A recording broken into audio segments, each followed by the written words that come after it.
Okay, you got one more, D? Go ahead. Yeah, I got like 3 more, but they're easy ones though. Okay. Roel Menard, Deontay Wilder, AJ, Stipe, Francis, Tyrone Spong. Who's the baddest motherfucker on the planet? God, see, I don't like to mix the boxing with the MMA because, God, it's honestly two different sports. Everybody always say, "Oh, but Conor went 10 rounds with Floyd." It's because Floyd was playing with him. I remember I was at the gym. I was in the camp of all of Floyd's camps. I seen him when he was training for Pacquiao. Dead serious, dead serious. Like I seen him training at another. Let me get my words right. I seen him training at another level for the Pacquiao fight. For the Conor fight, man, he was chilling, man. He was training because he always trained, but the intensity was totally different. The sparring partners he had was nowhere near the caliber of sparring partners he had for previous fights. He knew he was gonna win that fight. All he had to do was be in shape. He knew it. So people that say Conor went 10 rounds with Floyd, it was Floyd. It was a docile Floyd. It wasn't a serious focus. I feel threatened. I need to win this for my legacy, Floyd. It was I got this no matter this easy work, Floyd. You know what I mean? So that's different. The baddest man in the world. Remember, I'm from the era before MMA even started, so I always look at the boxers in a high regard. I remember them 15 rounders and shit. You know, I remember Boom Boom Mancini killing the Korean man in the ring. I remember Marvelous and Tommy Hitman Hearns going toe to toe. I remember Mickey Ward and Arturo Gatti having wars. I remember Fernando Vargas and Tito Trinidad having wars, man. You know what I mean? I remember so many great fights in boxing. I could never just act like boxing ain't real fighting or the MMA fights have surpassed these many great boxing fights from Muhammad Ali to fucking Jack Johnson. Goddamn, we had so much history with boxing, so I never try to disrespect boxing because every fight starts standing up. And when it comes to them hands, man, ain't nobody hands matching a boxer's hands for sure. So the baddest man out of all those guys, I would say they're all bad men. Since you're asking me for my opinion, I'm gonna give you my opinion because I'm on his team. We together. And in a street fight, I'd definitely rather have him on my side. I'm gonna say Francis Ngannou because I seen Francis hit a guy with a clubbing punch on top of his head and knock him out. You know what I mean? So Francis does got that type of power that can knock a person out, especially in a street fight, any kind of way. You know what I mean? I wouldn't want to see that. No. I don't like to say baddest guy on the planet because, as you guys know, you guys have a long, extensive history in this pugilistic thing. It's all about moments. Today, you might be the baddest motherfucker. Tomorrow, 10 motherfuckers might be able to beat you. You know what I mean? So I don't like that baddest man on the planet. It's just baddest moments on the planet. Because I really feel like everybody's bad if you lock your mind in to be so, if you're willing to die for it. Unfortunately, it's just a lot of people aren't willing to really, truly die for it. You can get your ass kicked the whole fight and keep coming and break guys down. Arturo Gatti did it so many times in his career.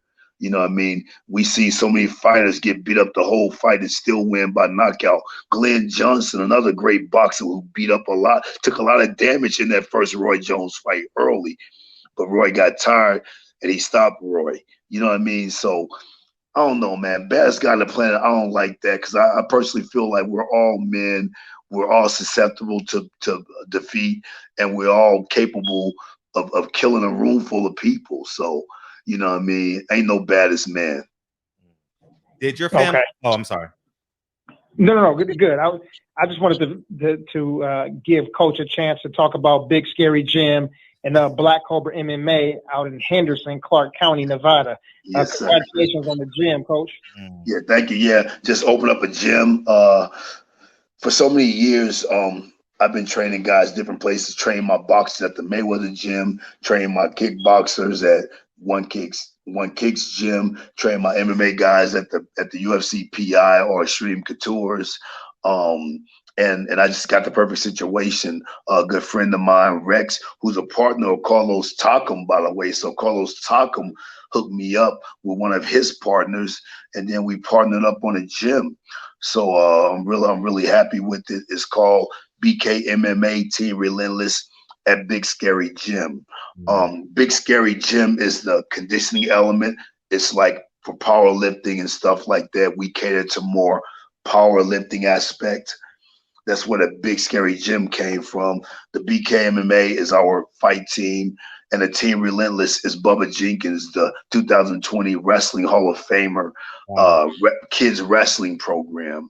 I want us all to have our name involved because it represents our three separate entities in one building, and we're really happy things are going well. We've been open for a few months now, and it's going really well. Classes available. I'm actually in there grinding when I'm not on quarantine right now. I'm training regular classes for civilians, amateur team, of course the pro fighters. We're doing it all, man. I work 6 days a week, motherfucking 12, 14 hours a day. If it's something to do, I'm willing to work for it. So if you want to come train with me in particular, you can join the class. And join and train with me. You can do privates, but you don't have to do privates to train with me. If you come to the basic class, I'm there training everyone, trying to make everyone accomplish their martial arts goals. And that's one thing, man. I go hard in the gym. It ain't like I train the pros good, train the amateurs okay, and train the beginners suck. I train them all hard. I try to bring out the best out of everyone I touch. Because if it wasn't for martial arts, man, I guarantee we all hear a bunch of people say it. I would either be dead or in jail for sure. And I definitely wouldn't have Shaolin in this world. So I owe all that shit to martial arts because it really changed my life. I'm 46 years old, man. Never smoked a joint in my life. I never smoked a cigarette in my life. I don't drink any alcohol. And that's all because of my discipline in the martial arts. You know what I mean? So my brothers smoked weed, they sold crack, they gang banged, they did a lot of stuff. I'm the youngest of 8. I don't do any of that. And the only difference was that I got involved in martial arts at a young age, and that gave me the discipline to stay away from things that weren't advantageous for me. And by the way, not hating on my brothers, I love my brothers. I love them to death. I'll die for them. But I'm just saying the thing that separated me from the rest of the fam was definitely the martial arts element. Luckily, we had TV. Luckily, I thought those kung fu movies were real. Yeah. How about did your family know Nipsey Hussle and Big U or Big U? No. My brothers are way much older than him, and we moved to Vegas in '92. Okay. So yeah, we got up out of there. My dad got a job at Area 51, Yucca Mountain, where they were depositing the nuclear waste for the entire country there.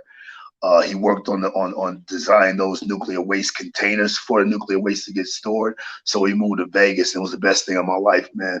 Changed my life. So, everything got better there. Started making straight A's in school. Life got better for me. So, that's really big. And by the way, that's why I feel like being a parent is so important. When you become a parent, for all you brothers out there, all you sisters out there, moms or dads, when you become a parent, you really have to put your personal excitements on the back burner. Who don't want to hit the club up and, blah, blah, blah. But man, the kids come first. You can't leave your kids with people who aren't responsible, grandma, stuff like that. Just to go out and hit the club, get drunk, come back, your kid and got touched the wrong way, shit like that. So if you don't have a proper challenge for your kid's safety, you put everything you do on the back burner, and your kid will grow up and be happy and successful, and you'll have something to be proud of, man. So like I said, I appreciate you guys, man. We could talk all day, real brother shit. Hopefully I ain't get too weird about other shit outside of fighting. Mm-hmm. And I just want you guys to know, you know, we real dudes, man. A lot of people be on the internet talking shit to you, sending you personal messages like, "Yo, motherfucker, if I see you right now, I choke the shit out of you." You know, this, this shit ain't no game. You know, I don't know what era this in where people can walk up to you, spit in your face, and not expect to get knocked the fuck out. Man, it's a crazy world we're in. Right. So when I do my interviews with guys like you guys, I like for people to really see me. I'm not regurgitating good information. I'm just being real, unscripted with you brothers, man. So, you know, I appreciate you guys, man, for real. Now we told